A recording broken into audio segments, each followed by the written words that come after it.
FragWatch here, and just thought of a good topic to discuss. What do I think are the most influential mice of the last 25 years? And I gave this some thought in bed this morning, and I think the most... Let me back up. So we're going to exclude ball mice. I think they were very important. I think Razer's first gaming mouse, that flat, the Boomerslang, I still have one in my basement. I think it was the Boomerslang 2000. Huge mouse, but it had good tracking for a ball mouse, and the ball and the wheels were I mean, you didn't have to really clean them. They just were smooth, but it was a flat shape. It was kind of like a predecessor to Zeiss Rail by 20 years, just really big and bulky and fat and thick. And yeah, I mean, but the profile was like very flat-handed, made for that. And it was, they looked at how professional Quake 3 players were playing at the time, and the good ones all had the same kind of mouse movements, and were using architectural mouse pads, which were the only big mouse pads that were sold back in the day that were this size, because you needed them for 3D mapping and things like that, for architecture software primarily. So that's what the original use case of those. Interesting fun fact. They're also called painter mouse pads. Anyways, I digress. To me, the most important technology-wise, obviously the IntelliMouse Explorer 1 was the first to introduce an optical sensor, but it wasn't good for gaming. You couldn't, like a swipe that fast, your fucking cursor would go all over the screen. It was bad. The first one with the good implementation of that was good enough for gaming. And it would still, like, a lot of surfaces it wouldn't work on. You couldn't use it flat on your desk. You needed a surface with differing texture, but not differing enough to throw out. I mean, it was a very rudimentary, slow sensor on board, right? And it was one of the first, these were, a lot of them were USB. I mean, they had the USB optional, which at the time was kind of like, wow. And you had to install drivers, which wasn't something you had to do before, because mice before that used a PS2 port, and you just plugged it in, and it was the same for every mouse, right? There's not really any software. It was just the software that came with your operating system. Already knew what to do with that device. I mean, unless we're going back 40 years, 35 years, then in some cases, yeah, you had to install drivers. And anyways, DOS days, and I guess Windows 3.0 maybe. I digress.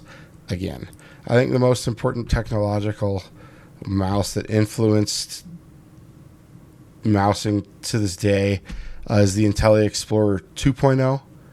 And then its refined shape. I think it's shape. I'll get into that in a second. But the technology behind the Intelli Explorer mouse 2.0, which is a mouse by Microsoft, which obviously they had a vested interest in creating a mouse into their ecosystem that worked really well and was good for gaming, and that kind of locked it in. And they kept the drivers to themselves, so you couldn't use this mouse on Apple. You couldn't use it on a Mac and iMac, which was a popular option at the time. Mac had big dip, and they were making a big comeback with the iMac, and so Microsoft needed to do everything they could to keep people in the Windows ecosystem and gain more people into the Windows ecosystem. Gaming was one of those things they took very seriously, especially once they saw the success of the Xbox. And oh my gosh, there's a huge market here for people, and it's an area of our expertise already. So,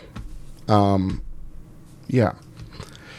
Okay, so shape-wise, most influential mice of the last 25 years, without a doubt. And there's going to be several mice grouped into each of these. And so for this, I would say the Logitech MX500 series, being the 500, the 510, and the 518. The 500, I think, was a throw off and very different, but it was like a step in the right direction, kind of like the MSIE 1 was a step in the right direction to 2, except this time in the shape department. So the MX500 was kind of like one of the first ergo mice, like real true, like they were designed bottom up for ergo. They found that people wanted a gaming mouse, so they designed the MX510 more with gamers in sense, and that's why the color scheme changed to red and blue. It was very glossy. It was one of my favorite shapes of all time was the MX510. I played with it competitively for 3 years. I loved that mouse. It was the first mouse I put grip tape on, and aftermarket skates. Nice. Shout out to you, Ice Skates. Love it. I think they were called Ice Skates back then. It's like the first, it's like 2003, 2004, one of the first companies. Anyways, I think they were like a parent or a sister company of Ice Mat, like the first glass pads, which later I think the technology behind that became Sky Pads. The Ice Mats were like this big. They're super tiny and they made so much noise. Oh my Lord. But, and they were very fragile. I had 2 of them and they both shattered. From like nothing. Like I think I set a glass on one and it just shattered. Anyways, so that series of Logitech MX mice, I think once they went to the laser sensor in the G5, which was like the same shape, it was the graduation, they lost it because that laser sensor was terrible. It was just a nightmare. I hated that thing. And anyone with a brain hated that fucking mouse. I digress. So the other mouse or family of mice that should share that crown is the MSIE 3.0 family. There was the MSI, that's a Microsoft IntelliExplorer mouse 3.0, and then there was also the 3.1, and then there was also, God, I'm a nerd, 3.1A. Speaking of which, there was the 2.0B. There was no A, there was the 2.0B variant of the second iteration of the IntelliMouse Explorer series, and it fixed some sensor issues, and it was sweet. It also added capability of 1,000 hertz polling with USB, which was sweet. That was like crazy. That was nuts at the time. And you used to have to like use it like you have to backdoor Windows to like not backdoor Windows, but use third-party software to implement different polling rates. Otherwise, the default was just what the driver said it is, which I think was it's either 125 or 250. I think it was 250 at the time. Just because the higher polling rate you had, the more that tagged your processor with responsibility for this information coming in, because it had to process that, right? And back in those days, you're dealing with, in 2000, we're probably at like 512 RAM, and we're capping out at 2 gigahertz, 1.6 gigahertz, single core, one core.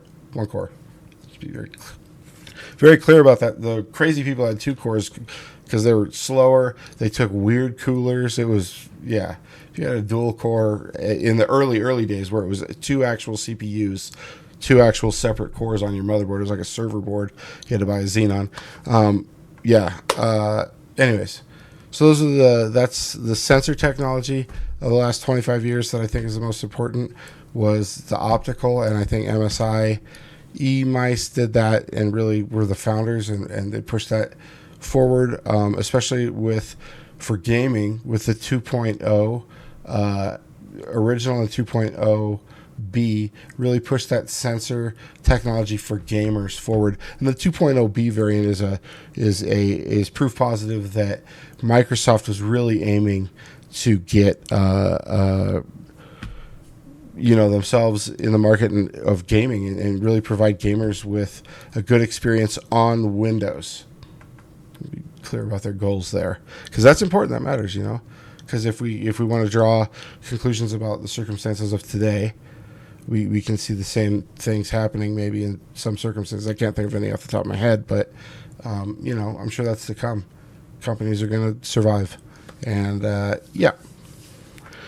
okay, let's see. Software-wise, I think Razer and Logitech really share the crown here, and I know that's fucking crazy to hear, but driver software is important. period. It's just important, especially back in those days. And I think Logitech and Razer, Logitech had a lot of experience with drivers because they had so many peripherals out. Their flight sticks, their wheels, they had a lot of things that they were making drivers for. So they had a lot of experience with that, and they had to make several driver suites. And they also had, webcams and all that, and all these hardware devices that needed software interfaces. Let me take a drink of water. And so they needed to, create a good base software, a good, flow for their software, a good outline. And they did. They had a great software for all their peripherals and their gaming mice for the time. And them and Razer were the first companies to really, put out good driver software. The Microsoft IntelliExplorer software was basically like 3 options more than Windows gives you. I guess they made the things you had to use janky, third-party programs that you download off websites that you don't know are trustable or not to use until you use it the first time. Or, you'd read somewhere like on 3D Guru or Tom's Hardware, like, hey, you can use this, and go do it because they vouched for it. Let them test it. Thanks, Tom.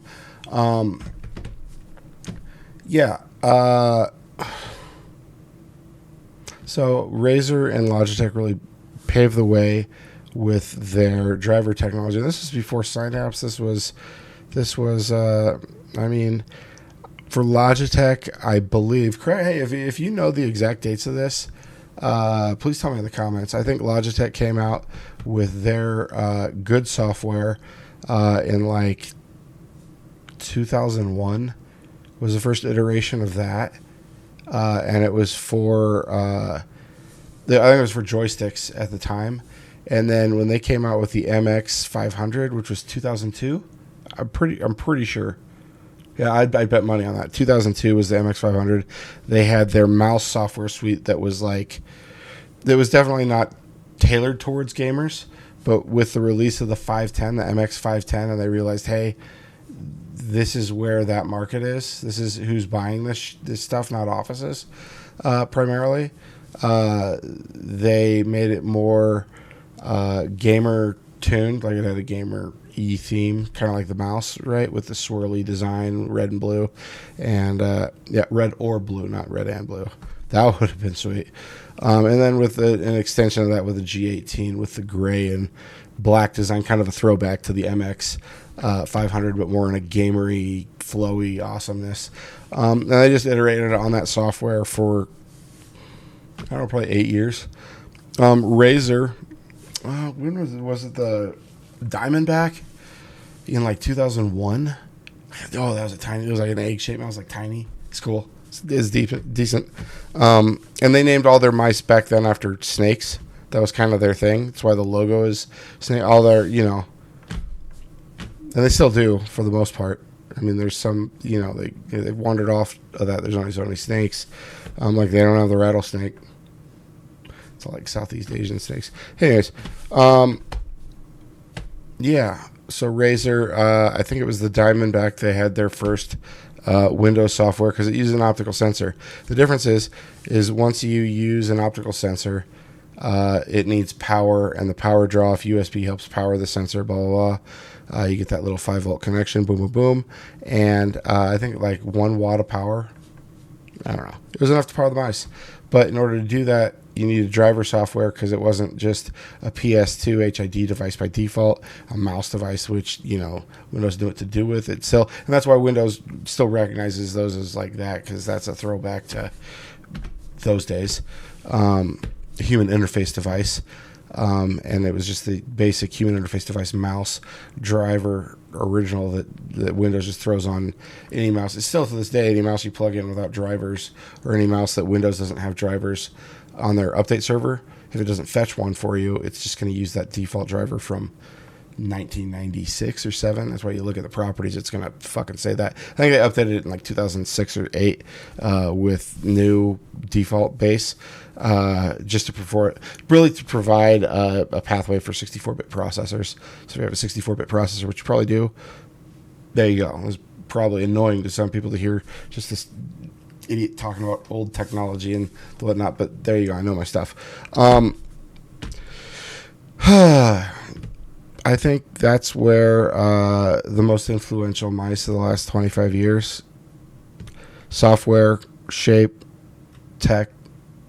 And I'll give shout out to the G5 for trying laser technology. There's a couple other brands that tried that for like 5, like some of them started with it for like 8 years. Like what are you doing? No one likes this. Some people, on some surfaces it was great. It was great.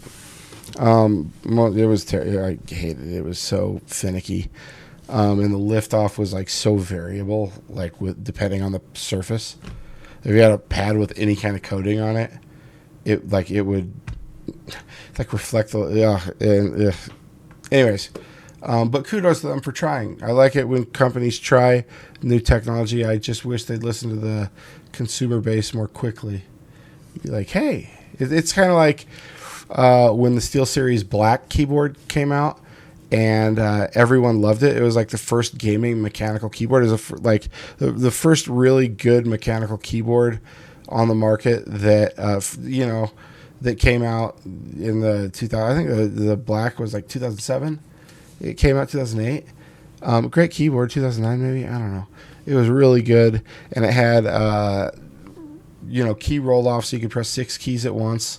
Which I think there was a couple throwback keyboards, mainly for office use, that had that, but they didn't have key roll off. So if you press 3 keys at once, any other key you press wouldn't register because 3 was the maximum.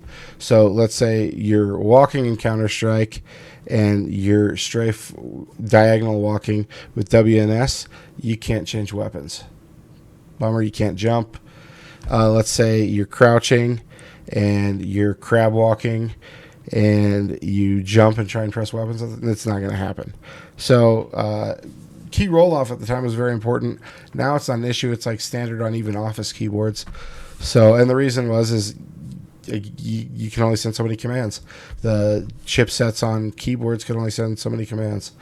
The keyboards is a different story. Maybe I'll cover that in another day because that's very interesting, because some of the technology we use for keyboards existed way in the past. And we were like, hey, what do we do? And the reason was money, because membrane keyboards were cheaper. Anyways, mouse. So I think, that's the most influential and important mice and series of the last 25 years. And I know a lot of you are too young to really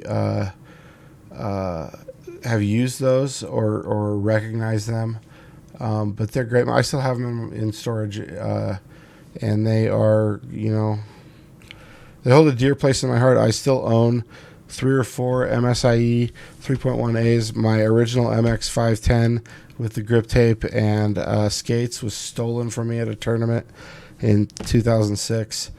And I'll tell you what, that was the first mouse I cried over losing or it stopping to function, because I love that thing. I'd won with that thing. It was, it was perfect. It was the best. I'm very fond of that. Anyways, and I use those. I use the Razer Diamondback, and what was the other one at the time that was really popular? Death Adder wasn't out yet. The Death Adder didn't come out until 2008, 9, 10. And that was totally. I think I have my original Death Adder in the basement. It's like rubber. I might have given that away. Guess what I found the other day? I was looking through some of my stuff. My mouth is like clicking. I'm very sorry about that. Was my original X-ray pad Aqua 3 control. I found, it's razor thin. It's like less than a millimeter thin, but the claw, I felt it's probably about that big. It I probably put 1,000 hours on that pad, and it just held up pretty well. I mean, you can tell it's worn, the corners are fraying up, but it felt good, and it was nice feeling a pad from back then. It was cool. It was kind of nostalgic for me and good. Yeah.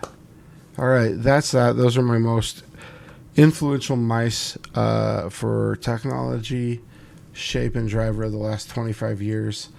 I really think they started making waves. Obviously, there's better mice today, and the introduction of optical switches and wireless. I mean, I'll give Logitech another shout out. The 900 series for their wireless tech is phenomenal, and the PowerPlay mat wireless charging. They were really ahead of their time. If we want to thank a company for wireless mice being as good as they are today, there is no doubt, without hesitation, that Logitech is that company.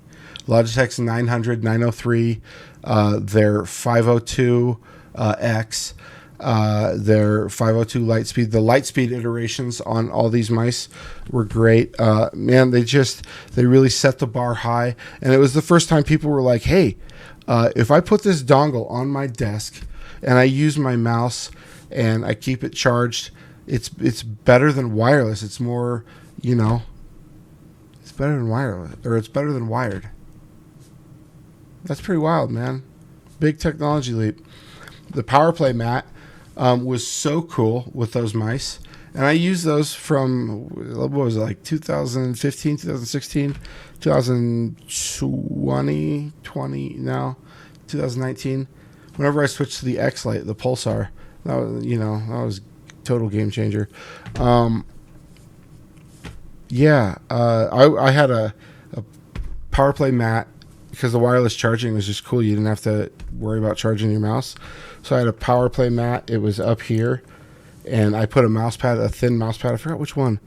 I think it was the Goliathus, the Razer Goliathus version 2, or I think it was a Glorious full desk mat.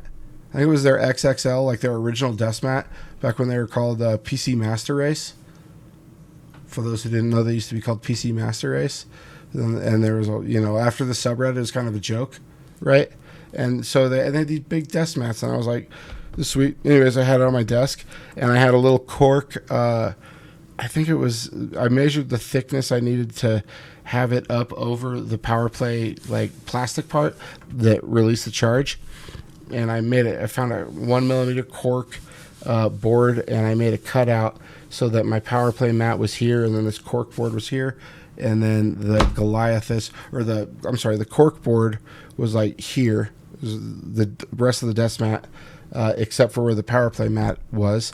And then, and it was like the same, like it felt like you could feel the difference, but it wasn't that much.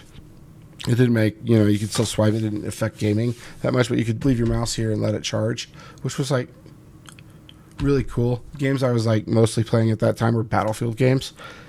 Missed that. Boy, those were fun. Still are. So that's how I did that. So those are two other technologies that I think, the last 10 years are the most important. Optical switches, arguable. I mean, they're cool. Kind of. I mean, they're cool. They're reliable. But they're not going to make this list. Hey, happy holidays, everybody. Have fun. Cherish those you love. I'm kind of doing this to give a shout out to the products that I love, that we love, that were a guiding light to all of these. Borrow something from that. From those generations of mice. And you know what? I will give a shout out, even though I was not a fan of the Boomer Slang mouse by Razer. It kickstarted the gaming mouse hype. It was the first gaming mouse.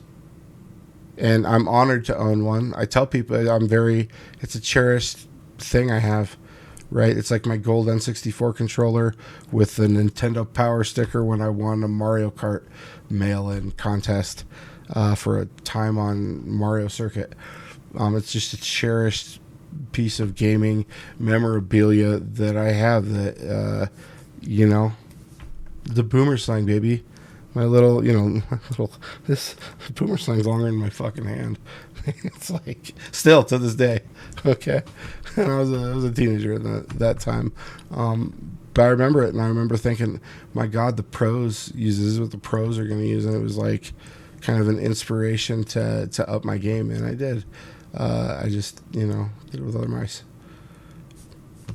All right. Happy holidays, guys.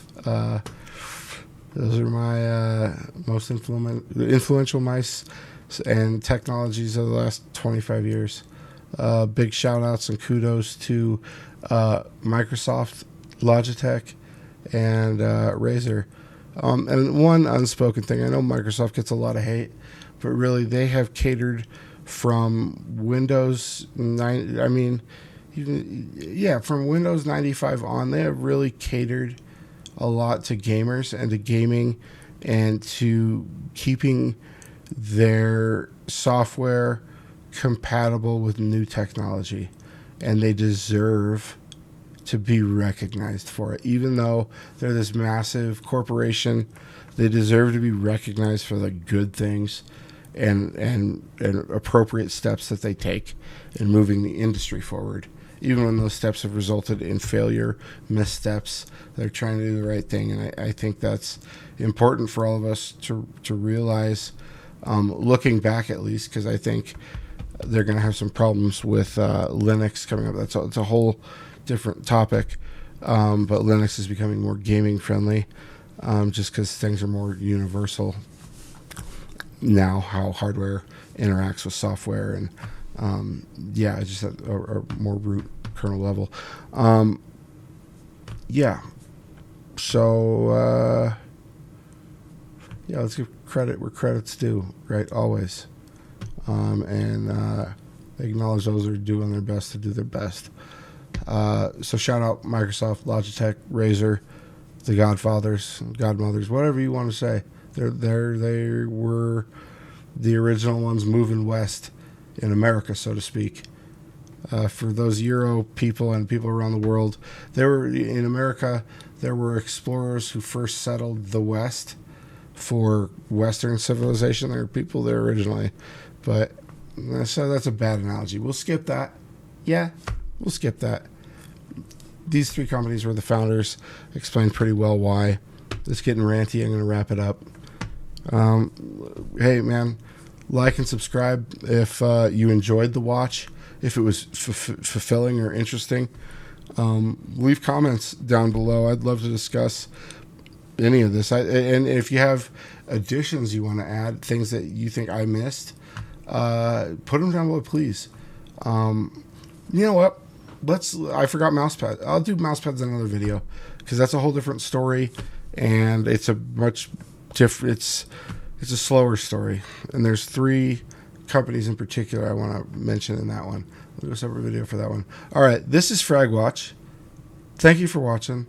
I'll have reviews on. I won't have reviews on these, and I'll explain that in my initial impressions. It's interesting, and I fucking hate this mouse right now, but the shape's starting to grow on me. It's just so weird. It's like a oblong egg. This weird shape, misformed. But it's growing. I got 12 hours on it, so I need to do an initial impressions video on that, and I'll finish out a review on that hopefully soon. This mouse, total surprise, love it. Yep, I'll do my review on this probably Tuesday. Or maybe tonight. I'll film those. Yeah. These are going to be in my top 5. They might be tied for a position. Wink, wink. Nudge, nudge, if that gives a clue. But those are great mice. Just a heads up. A little sneak peek for those who stayed tuned to the end of this video. This is very surprising, awesome mouse. I'm glad I unboxed it. Glad the box was cool enough for me to push it forward into this year, because it might make one of those lists. I don't know. These are awesome mice, but my hand, I don't feel comfortable giving a review, a final review on them, because my hand isn't compatible with their shape. This one's especially awesome. I love, like, man, I tried. God, I have, I don't know, probably 25 hours in on this one. I have like 12, maybe 11 on this one. That was very difficult to use. But yeah, that'll be the first mice I can say I can't give an honest opinion on, because my hand doesn't work with them, so I can't fairly test them. I can give them the small hand review. I'll put that in my impressions. Anyways, I'm looking to do my top fives right after Christmas. So if you have Christmas money and you want my opinion on what to spend that on, if you're going to upgrade your mouse or mouse pad, give me an ask. If there's other peripherals, keyboard, or whatever that you want a preference on, or opinion on, or advice on, ask in the comments. I'll, a lot of experience here. Awesome. I'll catch you guys in the next one. I'll record a mouse pad video right after this, and release it today. That way you guys have like a little beginning of the week treat. Thanks for watching. Catch you guys in the next one. FragWatch.